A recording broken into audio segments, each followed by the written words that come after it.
Doctor ইউনূসের নেতৃত্বে অবিলম্বে উপদেষ্টাদেরকে রদবদল নতুন করে সংযোজন বিয়োজন করে এমন একটি উপদেষ্টা পরিষদ গঠন করতে হবে।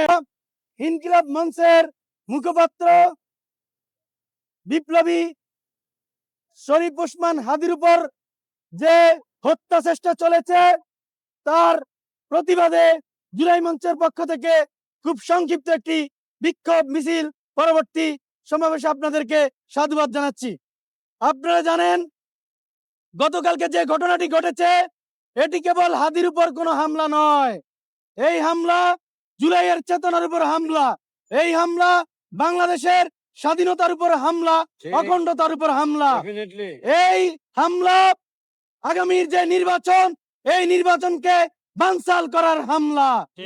আমরা বলতে চাই আগামীর যে ইলেকশন এই ইলেকশনটা এই সরকার করে দিতে পারবে কিনা হাদির উপর হামলার প্রতিরোধ সেটার একটা টেস্ট কেস।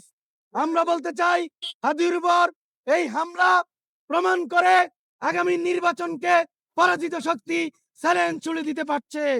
কাজেই আমরা জুলাই মঞ্চের পক্ষ থেকে দায়িত্বহীন কণ্ঠে বলতে চাই আগামী নির্বাচন অবাধ, সুষ্ঠু এবং বাংলাদেশের সার্বিক নিরাপত্তা নিশ্চিত করার জন্য অবশ্যই অথর্ব উপদেষ্টাদেরকে সরিয়ে যোগ্য চৌকস উপদেষ্টা বসিয়ে একটা যোগ্য উপদেষ্টা ইন্টারিম সরকার গঠন করতে হবে। ডক্টর ইউনূসের নেতৃত্বে অবিলম্বে উপদেষ্টাদেরকে রদবদল নতুন করে সংযোজন বিয়োজন করে এমন একটি উপদেষ্টা পরিষদ গঠন করতে হবে যারা আগামীর ইলেকশনটা সুন্দরভাবে করে দিতে পারে। এই দাবি জানিয়ে আজকের বিক্ষোভ মিছিল আমরা এখানেই শেষ করছি। সবাইকে বিপ্লবী সালাম। আসসালামু আলাইকুম রহমতুল্লাহ।